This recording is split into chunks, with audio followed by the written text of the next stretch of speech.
እና ከምንም በላይ ነው ኢትዮጵያዊነት አደጋ ላይ የወደቀበት ጊዜ ላይ ነው እንግዲህ እንደ ድል ሆኖ የደረሰን ጊዜ ነው ለኛ እና እዚህ ጊዜ ላይ ደግሞ ሁላችንም ተባብረን ኢትዮጵያ የምንልበትን እድል እግዚአብሔር ከፍቶልናል ብዬ አስባለሁ። አሁንም ጠቀስ አድርገዋል ኢትዮጵያዊነት አደጋ ላይ የወደቀበት ጊዜ ነው ብለሃል። አልበምህም ላይ በተደጋጋሚ ያነሳው ነገር ከኢትዮጵያዊነት ጋር የተያያዘ ነው ከመጠሪያውም ጀምሮና አደጋው እንዴት ነው የሚታይህ?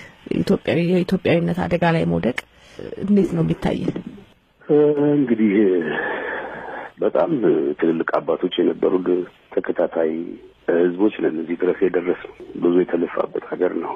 ለብዙዎችም ምሳሌ የሚሆን በነጻነትም ድል ይሁን በዲፕሎማሲውም ዘርፍ በመንግስታቱ ማህበር እስከሚያስጨንቁ ድረስ የኛ አባቶች በጨዋነት የዘለቁ ብዙ የለፉ በቅንነት ሀገራቸውን ያገለገሉ ሰዎች አንከባለው እዚያ ያደረሱት ሀገር ነው። ሲቀድምም ከዛም በፊት እና አጋጣሚ ሆኖ እንግዲህ በተፈጠሩ አለመግባባቶች ያለው ብዥታ በእውነት የሀገር ህልውና የራስ ህልውና ነው፣ የጋራ ህልውና ነው። ሀገራችን መዳን የምትችለው ኢትዮጵያን እንደቀደመው መንፈስ በአንድነት ሆነን በፍጹም ቅንነት ለመቀጠልና ለማስቀጠል በጋራ ስንጥር ነው። ምክንያቱም ይሄ ቢሆን ደስ ይለኛል የሚባል አይደለም፣ መሆን ያለበትና የህልውናችን መሰረት። ስለዚህ በዛ ስሜት ነው ከሀሳብ ፍጭት እንዲህ ቢሆን ይሻላል ከሚለው በጋራ ጉዳያችን ላይ ልንመክር ከምንችልበት አጀንዳ በላይ ብዙሃኑንም ባይወክል በተለያየ በቋንቋና በጎሳ ያለ ሁኔታ ነው ያለው። ይሄ የሚታይ ነገር ነው። ይህም ደግሞ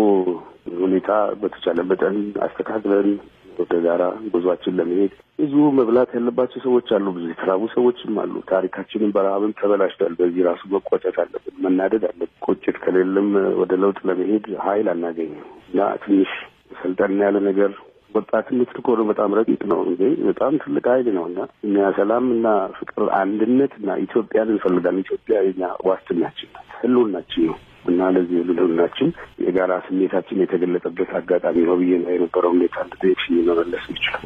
አንተ እስቲ ስለ ኢትዮጵያ ስለሚለው ዘፈንህ ያለ ስሜት ምንድን ነው?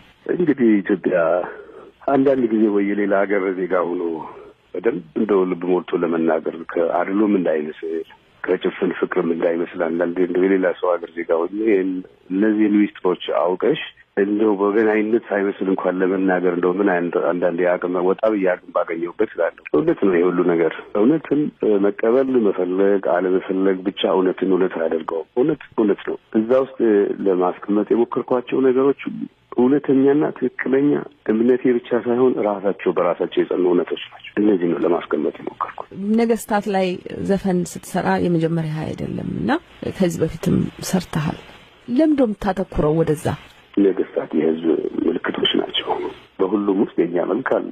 ለአድዋ ድል ምኒልክን ያህል እኮ አስተዋይና ሁሉን አሰባስቦ ጠላትን ለመመከት የሚያስተባብር ጣይቱንም የመሰለ ብልሴት ያስፈልጉ ነበር። ንብም እኮ አለ ንግስት አልተፈጠረም፣ ወይም ሁሉም አለው በየነገዱ። ስለዚህ እኛም ደግሞ ነገስታቶቻችን የሰሩትን ትልቅ ነገር ማየት አንችል። የሰሩት ብዙ እኮ ደክመዋል። ሰዎች ከፍተኛ ድካም ደክመዋል በጊዜያቸው መጥተው። እንደ አጤ ቴዎድሮስ ደግሞ ከወገንም ከሩቅ ደግሞ ከውጭም እንዲህ አጥፈን ተቃይቶ ከህልሙ ጋር የታረቀ እና ተገባባ ማህበረሰብ ውስጥ አለ ጊዜው ተፈጥሮ ተሰቃይቶ የሞተ ሰውዬ ነው። ይህ ሀቅ ሊጮህለት ይገባል። ዓላማውና ህልሙ ደግሞ እስካሁን ድረስ እኛ ተመልሰን እዛው አይነት ዘመነ መሳፍንት አይነት ዘመናዊ ነገር ውስጥ ያለ ነው የሚመስለው ነገሩ እና በዚህ ጊዜ ደግሞ በትክክል የሚያስፈልገው መንፈስ ነው። እሱ ህልም ሊጋባብን ይገባል። ዩናይትድ ስቴትስ ኦፍ አሜሪካ አሁን አንቺ የምትኖር ሰዎች ተባብረው ያገዘፉት ሀገር ለሌላም ከሩቅ ለሚመጣም የሚተርፍ ትልቅ በረከት የፈጠሩበት ጥበበኞች ናቸው። ይሄን ማድረጋቸው እኛ ደግሞ በአንድ ወቅት አይደለም ኢትዮጵያ አልፈን አፍሪካን ያነቃቃን አንድነት አፍሪካነትን ለመመስረት የሞከርን ባለ ህልመኞች ነበር። አሁን መልሽ ሀገር ማከል ደግሞ አቃተ። ይሄ ደግሞ ተንደባሎ የደረሰ ነገር ረቂቅ ነው። ውጤት ላይ ብቻ አንዳንድ መነጋገር አለ። ውጤቱ መሰረቱ በጋራ ጉዟችን ውስጥ ለነበሩ ሁኔታዎች የተፈጠሩ ናቸው። መጀመሪያ ችግሩን ፊት ለፊት ማየት ያስፈልጋል። ከምንም በላይ ታላላቆቻችን ተደባብተው ለኛ ለታናናሾቻቸው መንገድ አሳይተው ነው በኖሩበት ሀገር አርጅተው ተከብረው መሄድ ያለባቸው። እኛ ጋር መተላለፍ የለበትም ያ ጉዞ። ለዚህ ደግሞ እኛ ምልክት ስናጣ ነው ተመልሰን ወደ እነዛ የምንሄደው።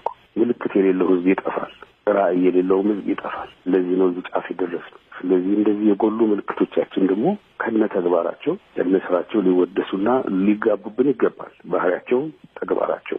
አጼ ቴዎድሮስን ነው ማየት የሞከርከው ወይስ በአጼ ቴዎድሮስ ጊዜ የነበረችውን ኢትዮጵያ ነው ማየት የሞከርከው? በዘፈኑ የጨረሻ ግጥም አካባቢ አሁንም ተመልሶ ወደ ኢትዮጵያ ጉዳይ ነው የሚያተኩረውና በአጼ ቴዎድሮስ ዘፈን የጎላው የአጼ ቴዎድሮስ ታሪክ ነው፣ የአጼ ቴዎድሮስ ኢትዮጵያ ናት እዛ ውስጥ ያለችው?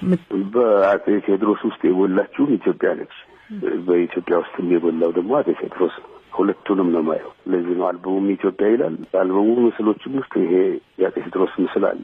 ሁለቱን ለያይቶ ማየት ያው ናቸው ለኔ። እንግዲህ የነገስታቱ ታሪክ በሚነሳበት ጊዜ የሁሉም በዘመናቸው የነበሩት የነገስታት ታሪክ በሚነሳበት ጊዜ ከነዛ ነገስታት ጋር የቁርሾ ታሪክ ያላቸው ደግሞ ህዝቦች አሉ። እሱን ስታነሳ እነዛኛውን አካባቢ ያለውን አታየውም ወይ? እኔ በቅንነት ነው ማየው። ሁሉ ጊዜ በቅንነት ማየት ከተቻለ እኮ መልህ አለ። በጥላቻ መራቅ፣ ጠልቆ ከመመርመር ይልቅ ፈጥኖ በመቆጣት ፈጥኖ በተረዱት መጠን ብቻ አይደለም ሊረዱት በሚገባው መጠን ማንነገር መመርመር ያስፈልጋል። አብርሃም ጣዖቱን መረመረ ይላል መጽሐፍ ቅዱስ። ከአባቱ ጀምሮ የወረሰውን የጣዖት መስራት ስራ ሲሰራ ቆይቶ ለሰውም ሲሸጥ ለራሱም የሰራውን ሲያመልከው ቆይቶ በኋላ መረምሮ ነው የጣለው። ሳንመረምር ነው እኮ እኛ ብዙ ጊዜ የማንግባባው። ለመመርመር ደግሞ የተከፈተ ልብ ይጠይቃል እና በተቻለ መጠን ወደሚያግባቡን ብዙ ነገሮች መሄድ አለብን። ይሄ ነው የሚሰማኝ። በጣም የተሻለ ነጻነት ቢኖረኝ፣ ከዚህ የተሻለ እድል ቢኖረኝ ኢትዮጵያን በተመለከተ መስራት የምፈልጋቸው እንደ ድምጼን ጮክ አድርጌ መናገር የምፈልጋቸው ነገሮች አሉ ብለህ አስበህ ታውቃለህ? ወይስ አሁን እየሰራህ ያለው ነገር በቃ የምችለውን አድርጌያለሁ ብለህ ነው የምታስበው? ገና አልጀመርኩም። አንድ ላይ ሆነን ታሪካችን ተቀይሮ ማንነታችን ተመልሶ ኢትዮጵያዊነት እኮ ጨዋነት ነው፣ ትህትና ነው፣ በትዕግስት የለዘበ ጀግንነት ነው ይሉታል የድሮ ሊቃውንቶች። ኢትዮጵያዊነት መከባበር ነው። ኢትዮጵያዊነት ሞራል ያለው ሰው ማለት ነው። እርም የሚያውቅ ማለት ነው። ፊርማና ወረቀት ጠፊ ነው ተቀዳጅ፣ መተማመን ብቻ ይበቃል ለወዳጅ ተብሎ የሚዘፈንበት ሀገር ነው። ያሉት ከሚጠፋ የወለዱት ይጥፋ የሚባልበት ሀገር ነው።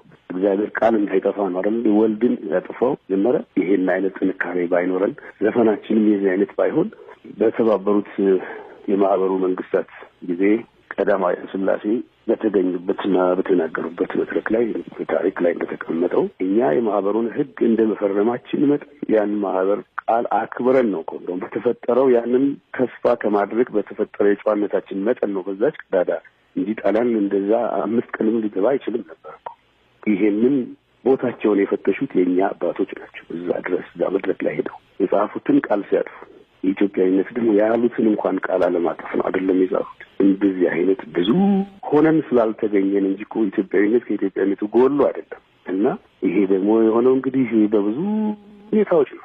ያም እግዚአብሔር ይመስገን ይህንን ለማየት ለመናገር እንድንችል ያደረገን የእግዚአብሔር ኃይል ነው እና ይርዳንና ለሁሉም ጥሩ ማንነታችን መጥቶ ስማችን ተቀይሮ ሁሉ ሰው ተደስቶ የሚኖርበት ለሌሎችም የሚተርፍ አገር ልንሆን የማንችልበት ምክንያት ይህ ኢትዮጵያ አልበም ላይም ከዛ በፊት በቀደሙትም ላይ ለፖለቲካ ትርጉም ክፍት የሆኑ እና እነዚህን ጉዳዮች የዳሰሱ እንደሆኑም ያስታውቃሉና አሁን ያለው ሁኔታ እንግዲህ ስናየው ኢትዮጵያዊነት የሚለው ነገር እንዳለ ሆኖ የብሔር ደግሞ ጉዳይ ለብቻ ይዘው የሚያቀነቅኑ ትልቅ ፍጥጫ ያለበት ጊዜ ነውና በዚህ ሁኔታ ውስጥ እንደዚህ አይነት አቋም ይዞ መምጣቱ በአንተ በኩል እንደዚህ ነገር ይዤ ስመጣ በነገራችን ላይ ይሄ የኔ አቋም ብቻ አይደለም የብዙሃኑ አቋም ስለሆነ ነው እኮ ይሄ ሁኔታ የሚተፈጠረው። ይሄ የሁላችንም ስሜት ነው ባይ ነኝ። ምናልባት አንድ ወቅት ላይ የሚጎሉ በጣም ትልቅ የሚመስሉ ሀሳቦች ይኖራሉ እና ብዙዎችን የሚከልሉ ናቸው። ከልለው የቆሙ ስለሆነ ነው። ብዙ የሚያግባቡና አብረን ያደረግናቸው ብዙ ነገሮች አሉ እኮ ጥሩ በጣም ብዙ። ወደ ላይ ነው መሄድ ያለብን። ወደ ትንሹ መስመር ከተሰበሰብን አስቸጋሪ ነው። ባጭሩ ይሄ የሁሉም ስሜት ነው፣ የኔ ብቻ አይደለም። የጋራ የሁላችን የብዙሃኑ ድምጽ ስለሆነ ነው አንድ አይነት ቦታ ላይ ያገናኘን ብዬ አስብ። ዘፈኖችህ ለፖለቲካ ትርጉም ክፍት ናቸው። ሁሉም የየራሱን አረፍተ ነገር እየሞላ እየጨረሰ እንደየስሜቱ የሚሄድባቸው ነገሮች አሉ። በአሁነኛው በተለይ በዚህኛው አልበም ላይ እንደሱ አይነት ነገር ታይቷል። ለምሳሌ እንደነ ኢትዮጵያ፣ ሰንበሬ፣ አናኛቱ፣ አደይ ቸው እንደው አንተንም ከማነጋገሬ በፊት የተለያዩ የሚሰጡ አስተያየቶችን ሳነብና ሰዎችንም ስጠይቅ ሁሉም የየራሱን ትርጉም እየሰጣቸው ይሄዳሉና እንደው አንተ ስትጽፍ በቀጥታ አስባቸው እንደዚህ አይነት ትርጉም እንዲኖራቸው አድርገህ የጻፍካቸው ስለነዚህ ዘፈኖች የምትለው አስተያየት ምንድነው? አዎ አስቤያቸው ነው የጻፍኳቸው። እያንዳንዱ ዘፈኖች የጋራ አንድነታችን፣ ህይወታችንን፣ አብረን የሆናቸውን መጠን፣ አብረን ያዘንባቸውን፣ አብረን የተደሰትንባቸውን ብዙ አብረን ያደረግናቸው እኮ ብዙ ነገሮች አሉ። አብረን ነበርን፣ አሁንም እኮ አብረን ያለነው እና ከዛ አንጻር ሁሉንም አስቤበት እግዚአብሔር በፈቀደልኝ መጠን አቅሜ በቻለው መጠን ነው ለማድረግ የሞከርኩት። ቴዲ ከዘፈን ውጪ እንደው ፖለቲካ ውስጥ የመግባት የመሳተፍ ንግግር የማድረግ እቅድ አለ ወደፊት? አሁን ምንም የመለሽ ነገር የለም። ይህ ማለት እቅድም ሊኖረኝ ይችላል ላይኖረኝም ይችላል ማለት ነው። እኔስ መልስ ጥያቄ ጠይቀሽ መልስ ሰጥቻለሁ። እሺ እንግዲህ በጣም እናመሰግናለን።